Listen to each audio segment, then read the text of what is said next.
Hello there, and welcome to this Sleepbooks reading tonight. Settle in, slow everything down, and let the soft rain in the background carry you deeper into the quiet.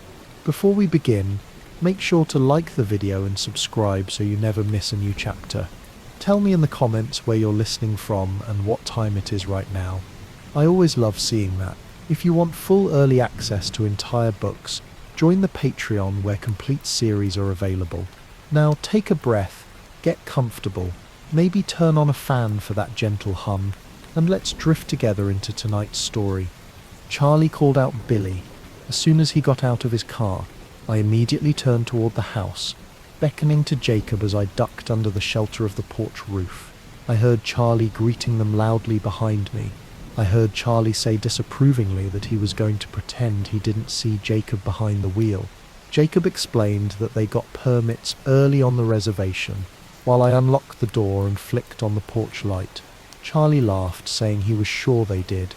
I recognized Billy's resonant voice easily, despite the passing years, and the sound of it made me feel suddenly younger, almost like a child again, as he noted that he had to get around somehow. I went inside, leaving the door open behind me, and turned on the interior lights before I hung up my jacket. Then I stood in the door, watching anxiously as Charlie and Jacob helped Billy out of the car and into his wheelchair, shaking off the falling rain. I backed out of the way as the three of them hurried in. Charlie was saying this was a complete surprise, and Billy answered that it had been too long, hoping it wasn't a bad time. His dark eyes flashed up to me again, their expression unreadable. Charlie encouraged them to stay for the game, and Jacob grinned, saying he thought that was the plan because their television broke last week. Billy made a face at his son, then added that Jacob was anxious to see me again. Jacob scowled and ducked his head while I fought back a sudden surge of remorse, wondering if I had been too convincing on the beach. I asked if they were hungry, turning toward the kitchen, eager to escape Billy's searching, intense gaze. Jacob answered that they had eaten just before they came. I called over my shoulder, asking Charlie if he wanted food, and he replied that he did, his voice moving in the direction of the front room and the television. I could hear Billy's chair following him into the room.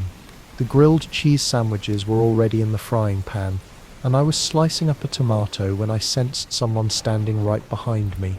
Jacob asked how things were going, and I smiled, noting his enthusiasm was hard to resist, and asked how he was and if he had finished his car. He frowned, saying no, he still needed parts, and that they had borrowed the one outside. I apologized, saying I hadn't seen any of the part he was looking for, which he identified as a master cylinder. He suddenly asked if something was wrong with my truck, and I said no. He wondered why I wasn't driving it, and I stared down at the pan, pulling up the edge of a sandwich to check the bottom side, saying I had gotten a ride with a friend. Jacob's voice was admiring as he said it was a nice ride, but he didn't recognize the driver, saying he thought he knew most of the kids around here. I nodded non-committally, keeping my eyes down as I flipped the sandwiches. He noted that his dad seemed to know the driver from somewhere, and I quickly interrupted, asking if he could hand me some plates from the cupboard over the sink. He got the plates in silence, and I desperately hoped he would let the subject drop now. He set 2 plates on the counter next to me, and asked who the driver was. I sighed in defeat and said, "Edward Cullen." To my surprise, he laughed, glancing up at me, looking a little embarrassed. He said that explained it then, wondering why his dad was acting so strangely. I faked an innocent expression, saying that was right, noting that his dad didn't like the Cullens. Jacob muttered under his breath that Billy was a superstitious old man.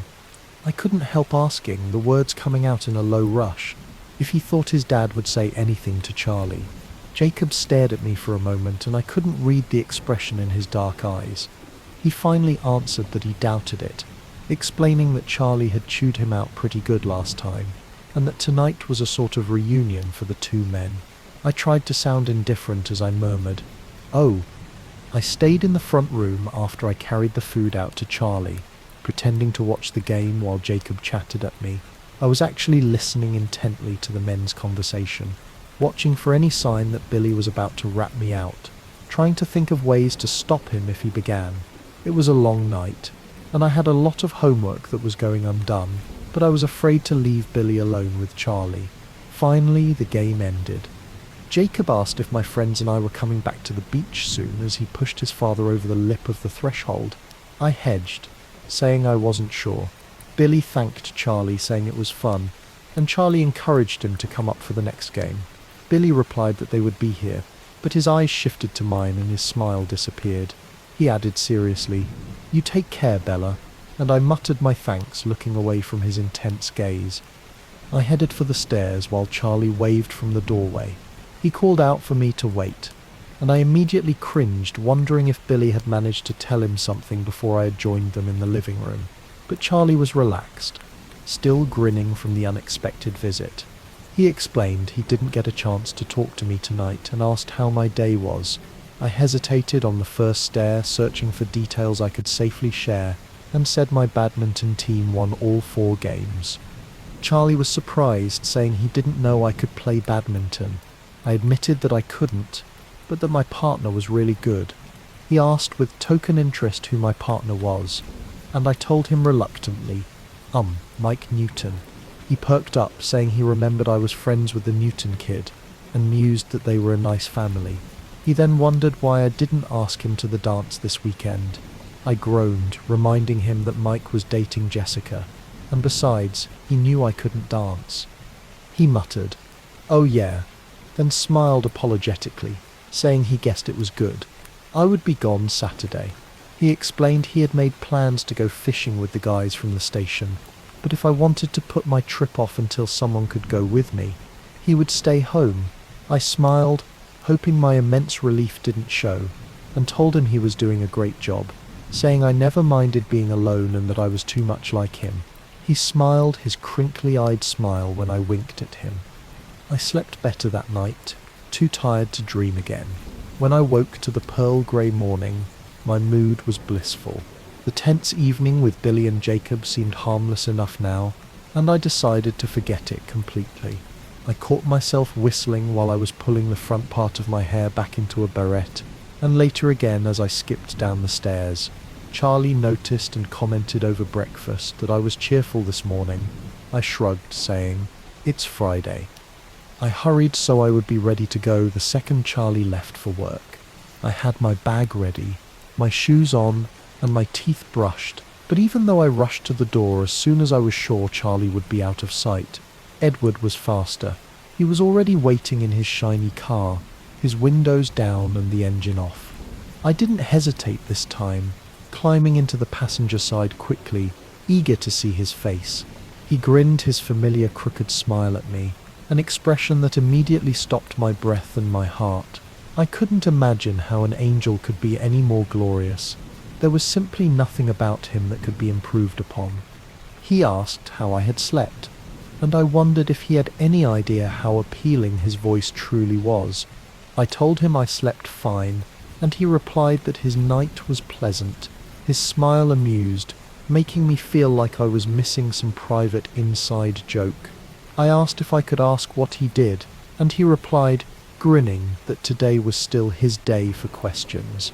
He wanted to know about people today, more about Renee, her hobbies, and what we had done in our free time together. Then he moved on to the one grandmother I'd known, and my few school friends, embarrassing me when he asked about boys I'd dated. I was relieved that I'd never really dated anyone, so that particular conversation couldn't last very long. He seemed as surprised as Jessica and Angela by my lack of romantic history. He asked in a serious tone that made me wonder what he was thinking about, if I had ever met anyone I wanted to date. I was grudgingly honest, saying, "Not in Phoenix." His lips immediately pressed together into a hard line. We were in the cafeteria at this point. The day had sped by in the familiar blur that was rapidly becoming routine. I took advantage of his brief pause to take a bite of my bagel. He announced, apropos of nothing, while I chewed, that he should have let me drive myself today. I demanded to know why. He explained he was leaving with Alice after lunch. I blinked, bewildered and disappointed, saying that was okay, and that it wasn't that far of a walk home. He frowned at me impatiently, saying he wasn't going to make me walk home, and that they would go get my truck and leave it here for me. I sighed, saying I didn't have my key with me, and that I really didn't mind walking, because what I truly minded was losing my time with him. He shook his head, insisting my truck would be here, and the key would be in the ignition, unless I was afraid someone might steal it. He laughed at the thought. I agreed, pursing my lips, thinking my key was under a pile of clothes in the laundry room. Even if he broke into my house, he'd never find it. He seemed to feel the challenge in my consent and smirked, overconfident. I asked as casually as I could manage where they were going. He answered grimly that they were hunting. He explained that if he was going to be alone with me tomorrow, he was going to take whatever precautions he could. His face grew morose and pleading. As he said, I could always cancel. I looked down, afraid of the persuasive power of his eyes. I refused to be convinced to fear him, no matter how real the danger might be. I whispered that I couldn't. He replied bleakly that perhaps I was right, and his eyes seemed to darken in colour as I watched. I quickly changed the subject, asking what time I would see him tomorrow, already depressed by the thought of him leaving now. He offered that since it was Saturday, he asked if I wanted to sleep in. I answered too fast, no. He restrained a smile and decided the same time as usual. He asked if Charlie would be there, and I told him no, that he was fishing tomorrow, and I beamed at the memory of how conveniently things had worked out. His voice turned sharp, asking what Charlie would think if I didn't come home. I answered coolly that I had no idea, and that he knew I had been meaning to do the laundry, so maybe he would think I fell in the washer. He scowled at me, and I scowled back. His anger was much more impressive than mine. I asked what he was hunting tonight when I was sure I had lost the glowering contest. He seemed bemused by my casual reference to his secret realities, and said they weren't going far, just hunting whatever they could find in the park. I asked why he was going with Alice. He frowned as he spoke, saying Alice was the most supportive. I asked timidly what the others felt. His brow puckered for a brief moment, and he said, incredulous for the most part. I peeked quickly behind me at his family. They sat staring off in different directions, exactly the same as the first time I'd seen them. Only now there were 4 of them, and their beautiful brother sat across from me, his golden eyes troubled. I guessed that they didn't like me. He disagreed, but his eyes were too innocent, and he explained they didn't understand why he couldn't leave me alone. I grimaced, saying I didn't understand for that matter. Edward shook his head slowly, rolling his eyes toward the ceiling before he met my gaze again. He told me I didn't see myself clearly at all, and that I was not like anyone he'd ever known, insisting I fascinated him. I glared at him, sure he was teasing now. He smiled as he deciphered my expression, saying that having the advantages he did, discreetly touching his forehead, he had a better than average grasp of human nature. He said people were predictable, but that I never did what he expected and always took him by surprise. I looked away, my eyes wandering back to his family, embarrassed and dissatisfied, feeling like a science experiment.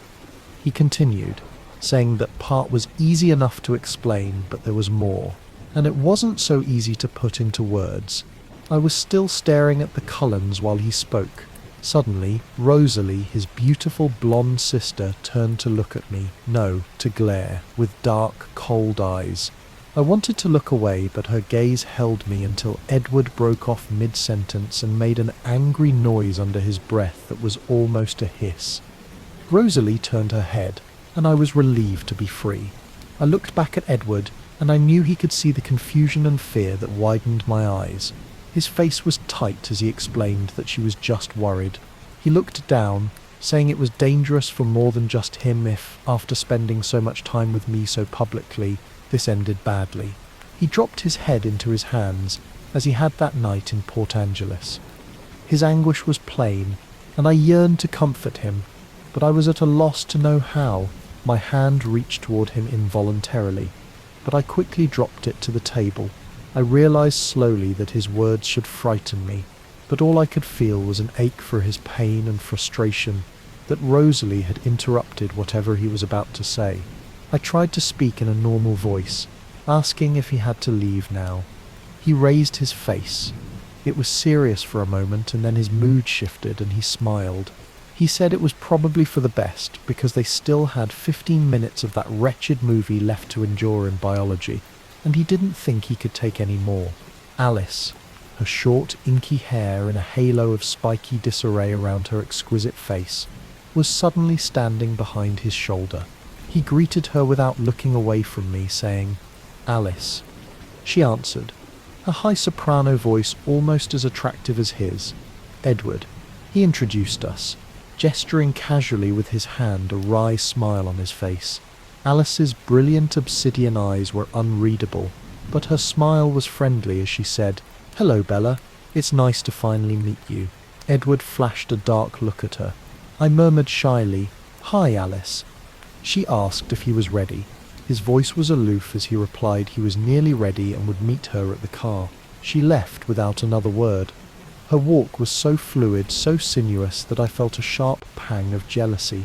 I asked, turning back to him, if I should say, "have fun," or if that was the wrong sentiment. He grinned, saying, "No, have fun works as well as anything." I worked to sound wholehearted as I said, "Have fun then." Of course I didn't fool him. He still grinned and promised to try to have fun, and asked me to try to be safe. I retorted, "Safe in Forks. What a challenge." He insisted. His jaw hardened, that for me it was a challenge, and asked for a promise. I recited, "I promise to try to be safe. I'll do the laundry tonight. That ought to be fraught with peril." He mocked. "Don't fall in." I replied, "I'll do my best." He stood then and I rose too. I sighed, saying I would see him tomorrow. He mused that it seemed like a long time to me. I nodded glumly. He promised, smiling his crooked smile, that he would be there in the morning. He reached across the table to touch my face, lightly brushing along my cheekbone again. Then he turned and walked away. I stared after him until he was gone. I was sorely tempted to ditch the rest of the day, at the very least gym. But a warning instinct stopped me. I knew that if I disappeared now, Mike and others would assume I was still with Edward, and Edward was worried about the time we'd spent together publicly. If things went wrong, I refused to dwell on the last thought, concentrating instead on making things safer for him. I intuitively knew, and sensed he did too, that tomorrow would be pivotal. Our relationship couldn't continue to balance, as it did on the point of a knife. We would fall off one edge or the other, depending entirely upon his decision or his instincts. My decision was already made, chosen before I'd ever consciously thought about it, and I was committed to seeing it through, because there was nothing more terrifying to me, more excruciating, than the thought of turning away from him. It was an impossibility. I went to class, feeling dutiful. I couldn't honestly say what happened in biology. My mind was too preoccupied with thoughts of tomorrow. In gym, Mike was speaking to me again. He wished me a good time in Seattle. I carefully explained that I'd cancelled my trip, worried about the condition of my truck. He asked, suddenly sulky, if I was going to the dance with Cullen. I said no, I wasn't going to the dance at all. He asked, too interested, what I was doing then. My natural urge was to tell him to butt out, but instead I lied brightly. I told him I was doing laundry, and then I had to study for the trigonometry test or I was going to fail. He asked if Cullen was helping me study. I emphasized Edward and said he was not going to help me study. He was gone away somewhere for the weekend. The lies came more naturally than usual. I noted with surprise. He perked up, saying I could still come to the dance with their group, and promised they would all dance with me. The mental image of Jessica's face made my tone sharper than necessary.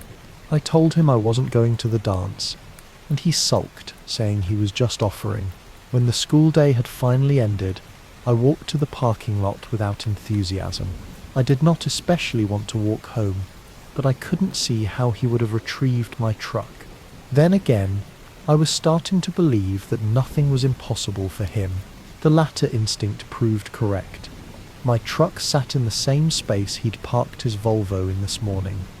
I shook my head, incredulous, as I opened the unlocked door and saw the key in the ignition. There was a piece of white paper folded on my seat, I got in and closed the door before I unfolded it. 2 words were written in his elegant script. Be safe. The sound of the truck roaring to life frightened me, and I laughed at myself. When I got home, the handle of the door was locked. The deadbolt unlocked, just as I'd left it this morning. Inside, I went straight to the laundry room. It looked just the same as I'd left it too. I dug for my jeans and, after finding them, checked the pockets. They were empty. I followed the same instinct that had prompted me to lie to Mike and called Jessica on the pretense of wishing her luck at the dance. When she offered the same wish for my day with Edward, I told her about the cancellation. She was more disappointed than really necessary for a third-party observer to be. I said goodbye quickly after that. Charlie was absent-minded at dinner. Worried over something at work, I guessed, or maybe he was just really enjoying the lasagna. I broke into his reverie, starting, "You know, Dad." He asked what it was, and I told him I thought he was right about Seattle, and that I would wait until Jessica or someone else could go with me. He was surprised, but said okay, and asked if I wanted him to stay home.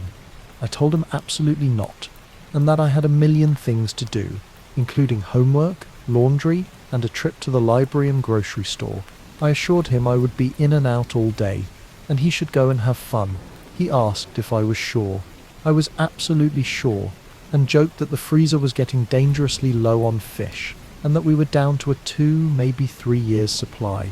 He smiled, saying I was sure easy to live with. I felt guilty for deceiving him, but I told him I could say the same thing about him. I folded clothes after dinner and moved another load through the dryer, but the job only kept my hands busy. My mind had too much free time and was getting out of control. I fluctuated between anticipation so intense that it was very nearly pain, and an insidious fear that picked at my resolve. I had to keep reminding myself that I'd made my choice, and I wasn't going back on it. I pulled his note out of my pocket much more often than necessary to absorb the 2 small words he'd written. I told myself again and again that he wanted me to be safe. I would just hold on to the faith that in the end, that desire would win out over the others. Besides, since I'd come to Forks, it really seemed like my life was all about him. But a tiny voice in the back of my mind worried, wondering if it would hurt very much if it ended badly. I was relieved when it was late enough to be acceptable for bedtime. I knew I was far too stressed to sleep, so I did something I'd never done before. I deliberately took unnecessary cold medicine, the kind that would knock me out for a good 8 hours. While I waited for the drugs to kick in, I dried my clean hair till it was impeccably straight and fussed over what I would wear tomorrow. With everything ready for the morning, I finally lay in my bed. I felt hyper, unable to stop twitching. I got up and rifled through my shoebox of compact discs until I found a collection of Chopin's Nocturnes. I put that on very quietly, and then lay down again, concentrating on relaxing individual parts of my body. Somewhere in the middle of that exercise, the cold pills took effect, and I gladly sank into unconsciousness. I woke early, having slept soundly and dreamlessly thanks to my gratuitous drug use. Though I was well rested, I slipped right back into the same hectic frenzy from the night before. I dressed in a rush, smoothing my collar against my neck, fidgeting with the tan sweater till it hung right over my jeans. I sneaked a swift look out the window to see that Charlie was already gone. A thin, cottony layer of clouds veiled the sky, but they didn't look very lasting. I ate breakfast without tasting the food, hurrying to clean up when I was done. I peeked out the window again, but nothing had changed. I had just finished brushing my teeth and was heading back downstairs when a quiet knock sent my heart thudding against my ribcage. I flew to the door, having a little trouble with the simple deadbolt, but I yanked the door open at last, and there he was. All the agitation dissolved as soon as I looked at his face. Calm instantly took its place. I breathed a sigh of relief. Yesterday's fears seemed very foolish with him here. He wasn't smiling at first, his face was sombre, but then his expression lightened as he looked me over, and he laughed. He chuckled. "Good morning." I glanced down to make sure I hadn't forgotten anything important, asking what was wrong. He laughed again, saying, "We match." I realized he had a long, light tan sweater on, with a white collar showing underneath, and blue jeans. I laughed with him, hiding a secret twinge of regret that he had to look like a runway model when I couldn't. I locked the door behind me while he walked to the truck. He waited by the passenger door with a martyred expression that was easy to understand. I reminded him smugly. We made a deal, climbing into the driver's seat and reaching over to unlock his door. I asked, "Where to?" He ordered me to put my seatbelt on, saying he was nervous already. I gave him a dirty look as I complied. I repeated, "Where to?" with a sigh. He ordered, "Take the 101 north." It was surprisingly difficult to concentrate on the road while feeling his gaze on my face. I compensated by driving more carefully than usual through the still sleeping town. He asked, "Were you planning to make it out of Forks before nightfall?" I retorted, "This truck is old enough to be your car's grandfather. Have some respect." We were soon out of the town limits, despite his negativity. Thick underbrush and green-swathed trunks replaced the lawns and houses. He instructed me, just as I was about to ask, "Turn right on the 110. I obeyed silently. Now we drive until the pavement ends. I could hear a smile in his voice, but I was too afraid of driving off the road and proving him right to look over and be sure. I wondered what was at the pavement's end. "A trail?" I asked. "We're hiking?" Thank goodness I'd worn tennis shoes. He sounded as if he'd expected as much as he asked if that was a problem. I tried to make the lie sound confident, saying no. He said not to worry, that it was only 5 miles or so, and we were in no hurry. 5 miles? I didn't answer so that he wouldn't hear my voice crack in panic. 5 miles of treacherous roots and loose stones, trying to twist my ankles or otherwise incapacitate me. This was going to be humiliating. We drove in silence for a while as I contemplated the coming horror. He asked impatiently after a few moments what I was thinking. I lied again, saying I was just wondering where we were going. He said it was a place he liked to go when the weather was nice. We both glanced out the windows at the thinning clouds after he spoke. I noted Charlie said it would be warm today. He asked, "And did you tell Charlie what you were up to?" I replied, "Nope." He asked if Jessica thought they were going to Seattle together. I said no. I told her he cancelled on me, which was true. He asked angrily if no one knew I was with him. I nodded, then asked, "That depends. I assume you told Alice?" He snapped, "That's very helpful, Bella." I pretended I didn't hear that. He demanded if I was so depressed by Forks that it had made me suicidal. I reminded him. He said it might cause trouble for him, us being together publicly. He asked, his voice still angry, and bitingly sarcastic, if I was worried about the trouble it might cause him if I didn't come home. I nodded, keeping my eyes on the road. He muttered something under his breath, speaking so quickly that I couldn't understand. We were silent for the rest of the drive. I could feel the waves of infuriated disapproval rolling off of him, and I could think of nothing to say. And then the road ended, constricting to a thin foot trail with a small wooden marker. I parked on the narrow shoulder and stepped out, afraid because he was angry with me, and I didn't have driving as an excuse not to look at him. It was warm now, warmer than it had been in Forks since the day I'd arrived. I pulled off my sweater and knotted it around my waist, glad that I'd worn the light, sleeveless shirt. I heard his door slam, and looked over to see that he'd removed his sweater too. He was facing away from me, into the unbroken forest beside my truck. He glanced over his shoulder at me, eyes still annoyed, and said, "This way." He started into the dark forest. Panic was clear in my voice as I hurried around the truck to catch up to him, asking, "The trail?" He said there was a trail at the end of the road, not that we were taking it. I asked desperately, "No trail?" He turned then with a mocking smile, and I stifled a gasp. His white shirt was sleeveless, and he wore it unbuttoned so that the smooth white skin of his throat flowed uninterrupted over the marble contours of his chest. He was too perfect. I realized with a piercing stab of despair. There was no way this godlike creature could be meant for me. He stared at me, bewildered by my tortured expression. He said quietly, a different pain than mine saturating his voice, "Do you want to go home?" I walked forward till I was close beside him, anxious not to waste 1 second of whatever time I might have with him, and replied, "No." He asked, his voice gentle, "What's wrong?" I answered dully, "I'm not a good hiker. You'll have to be very patient." He smiled, trying to lift me out of my sudden, unexplained dejection, saying, "I can be patient if I make a great effort." I tried to smile back, but the smile was unconvincing. He scrutinized my face. He promised, "I'll take you home."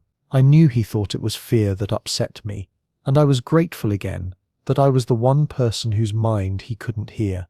I said acidly, "If you want me to hack 5 miles through the jungle before sundown, you'd better start leading the way." He frowned at me, struggling to understand my tone and expression, and then led the way into the forest. It wasn't as hard as I had feared. The way was mostly flat, and he held the damp ferns and webs of moss aside for me. When his straight path took us over fallen trees or boulders, he would help me, lifting me by the elbow, and then releasing me instantly when I was clear. His cold touch on my skin never failed to make my heart thud erratically. Twice, when that happened, I caught a look on his face that made me sure he could somehow hear it. I tried to keep my eyes away from his perfection as much as possible, but I slipped often. Each time his beauty pierced me through with sadness. For the most part, we walked in silence. Occasionally he would ask a random question that he hadn't gotten to in the past 2 days of interrogation. He asked about my birthdays, my grade school teachers, my childhood pets, and I had to admit that after killing 3 fish in a row, I'd given up on the whole institution. He laughed at that, louder than I was used to. The hike took me most of the morning, but he never showed any sign of impatience. The forest spread out around us in a boundless labyrinth of ancient trees, and I began to be nervous that we would never find our way out again.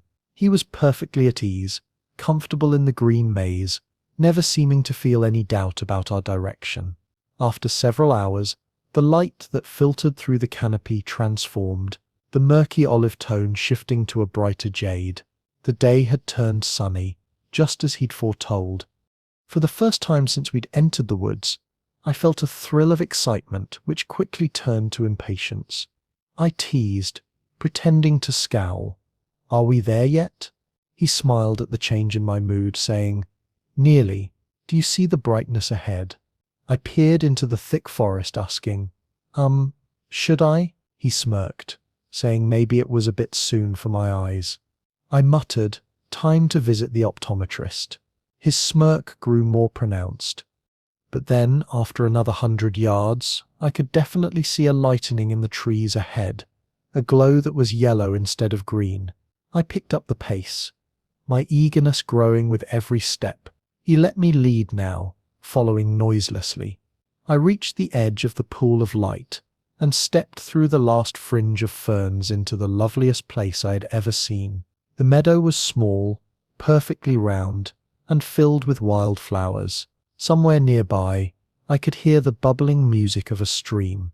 The sun was directly overhead, filling the circle with a haze of buttery sunshine. I walked slowly, awestruck, through the soft grass, swaying flowers and warm, gilded air. I halfway turned, wanting to share this with him, but he wasn't behind me where I thought he'd be. I spun around, searching for him with sudden alarm. Finally, I spotted him, still under the dense shade of the canopy at the edge of the hollow, watching me with cautious eyes. Only then did I remember what the beauty of the meadow had driven from my mind, the enigma of Edward and the sun which he'd promised to illustrate for me today. I took a step back toward him, my eyes alight with curiosity. His eyes were wary, reluctant. I smiled encouragingly and beckoned to him with my hand, taking another step back to him. He held up a hand in warning, and I hesitated, rocking back onto my heels. Edward seemed to take a deep breath, and then he stepped out into the bright glow of the midday sun.